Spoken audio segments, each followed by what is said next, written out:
Isang seryosong usapan ang hatid natin ngayon mula sa ating ka-TH na si Ruel Bilara sa Lanao. Nag-iwan siya ng isang napakahalagang komento tungkol sa kanilang site na kasalukuyang nakatigil ang operasyon. At basahin natin ang kanyang komento dito. Sabi niya, magandang gabi po, Sir Elmo. Tanong ko lang po tungkol sa site namin sa Lanao. Natigil ang operasyon namin dahil sa kakulangan sa budget. Pero ganito ang aming nakita. Ang marka sa ibabaw ay isang pawikan o turtle o pagong. Sa harap nito may arrow na triangle na ang sukat ay 4 feet ang haba at 2 feet ang lapad. Hinukay namin ang pawikan at nakakita kami ng posting kahoy na 10 feet ang taas. At ang kadugtong nito ay posting semento na 10 feet din. Sa tapat ng posting semento, may butas sa gilid. Ito ba ang tinatawag na breather? Wala na kaming ibang nakitang sign. Iyon na ba ang patungo sa kayamanan? May langaw o mga nakamasid din po sa trabaho namin.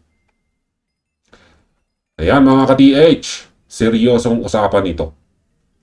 Ang kombinasyon ng pawikan, triangle, at ang magkapatong na poste na umabot sa kabuang 20 talampakan ay isang napakalinaw na engineered site.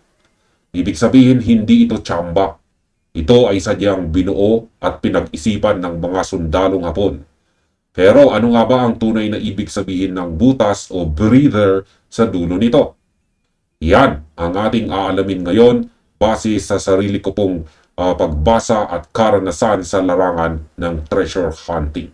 Kaya dito natin malalaman kung abot kamay na ba ang kayamanan ni Yamashita o kung may mas malalim pa kayong kailangang harapin. Umpisahan natin sa ibabaw mga ka-TH. Ang unang nakita ni na ka-TH Ruel ay isang pawikan. Sa mundo ng treasure hunting, kapag nakakita ka ng pawikan na ginawang marka, otomatikong malaking project ito. Ang pawikan ay hindi basta-basta inilalagay dyan para lang magsilbing dekorasyon. Sa sarili kong pag-unawa sa mga markang iniwan ng mga sundalong Hapon, ang pawikan ay madalas na sumisimbolo sa dalawang bagay. Yan ay long life upang matagalang proteksyon at isang major deposit. Ibig sabihin, ang nakabaon dito ay hindi lang isang simpleng kahon. Ito ay isang malaking imbakan o vault na nakadisenyo para hindi basta-basta makuha. Napakahalaga na tingnan ninyo kung saan nakaturo ang ulo ng pawikan dahil ito ang nagbibigay ng unang direksyon. Ngayon may kasama pa itong triangle arrow na may nakasulat na 4 feet ang ito ay may sukat na 4 feet ang haba at 2 feet ang lapad na nasa mismong harap ng pawikan. Ang triangle mga ka-TH ay isang directional sign na napakalinaw. Kapag ang hugis at sulok ay may tiyak na sukat tulad ng 4 sa 2 talampakan, nagbibigay ito ng instruction kung gaano kalayo o kung saang partikular na anggulo mo sisimulan ang pagbaba. Ang geometry na ginamit ng mga sundalong Hapon ay hindi biro.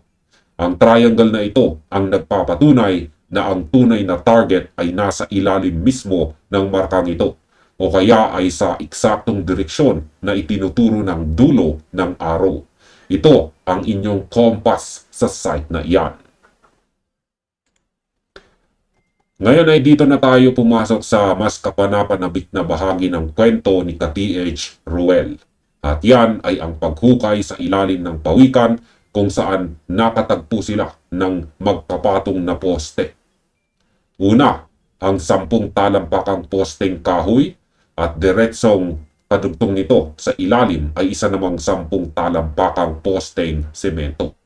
Sa kabuuan, mayroon 20 talampakan o 20 feet na lalim. Ano ang ibig sabihin ng ganitong istruktura?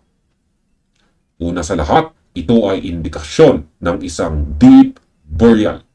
Ang lalim na 20 talampakan ay nagpapakita na ang deposito ay sadyang ibinaon ng malalim para hindi basta-basta maabot ng mga ordinaryong sibilyan o mapansin ng mga naghahanap pagkatapos ng digmaan.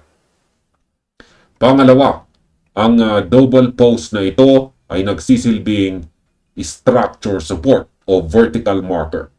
Ang posting kahoy sa itaas ay ginamit para sumipsip ng moisture at magsilbing indicator sa mga unang layer ng lupa. Ang posting semento naman sa ilalim ang nagsisilbing main seal, retaining wall o pundasyon ng mismong pasukan.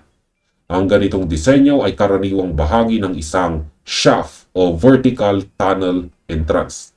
Ginagawa ito ng mga sundalong Hapon para protektahan ang structural integrity ng tunnel habang bumababa ang mga nagtatrabaho at para na rin maging permanenteng gabay kapag sinundan mo ang linyang ito. Diretso ka sa pintuan ng chamber. Ang semento sa ilalim ang huling matibay na harang na nagpapakitang seryoso na ang engineering sa bahaging iyan. Ngayon ay dako naman tayo sa pinakatampok na tanong ni ka-TH Ruel. Ang butas sa gilid, tapat ng posting semento, ito ba ang tinatawag na breather? Base sa aking pagsusuri at karanasan, malaki ang tsansa na oo. Yan nga ay isang breather o air vent. Ang mga sundalong Hapon ay nag-iwan ng mga ganitong disenyo para sa dalawang pangunahing dahilan. Una ay para sa air circulation habang ginagawa ang tunnel upang hindi mamatay sa suffocation ang mga nagtatrabaho sa ilalim. Pangalawa, ito ay para maglabas ng anumang gas build-up sa loob ng silyadong silid sa paglipas ng maraming taon. Kung may nakita na kayong butas sa tapat mismo ng posting semento, napakalakas ng indikasyon na naroon na kayo sa tinatawag nating void o bakanting espasyo. Ibig sabihin, ang butas na iyan ay konektado sa isang silid, tunnel o compartment na nasa likod o ilalim ng sementong poste. Ito na ang huling harang bago ninyo marating ang mismong kayamanan ni Yamashita. Malapit na kayo. Subalit dito ko rin gustong magbigay ng mahigpit na babala sa inyo, ka-TH Ruel at sa buong team mo. Kung iyan nga ang isang tunay na breather, kailangan ninyong maging triple na mag-ingat laban sa mga booby traps. Ang mga breathers ay madalas na may kasamang bitag. Maaaring sa loob ng butas na iyan ay may nakatagong lason gaya ng cyanide o iba pang nakakalasong kemikal na sadyang inilagay ng mga sundalong Hapon para mapinsala ang sinumang magtatangka nitong magbukas ng walang sapat na pag-iingat. May mga pagkakataon din na ang mga butas na ito ay konektado sa mga mechanical traps o pressure plates na kapag natusok o nabaliwala ay maaaring magdulot ng pagguho ng lupa o pagka-trigger ng panganib. Huwag na huwag ninyong isusubo ang inyong kamay o mukha sa butas na iyan nang hindi nasisiguro kung ano ang nasa loob nito.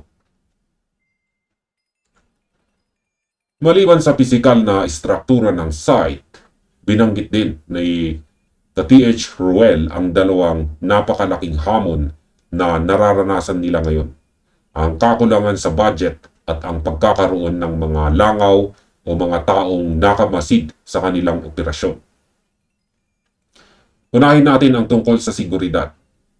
Ka-TH Ruel, ang binanggit mong may mga nakamasid sa inyong trabaho ay isang napakaseryosong banta na hindi mo dapat ipagsawalang bahala. Sa larangan ng treasure hunting, ang security at secrecy, ang pagiging kumpidensyal ng inyong operasyon ay kasing halaga mismo ng ginto na inyong hinahanap.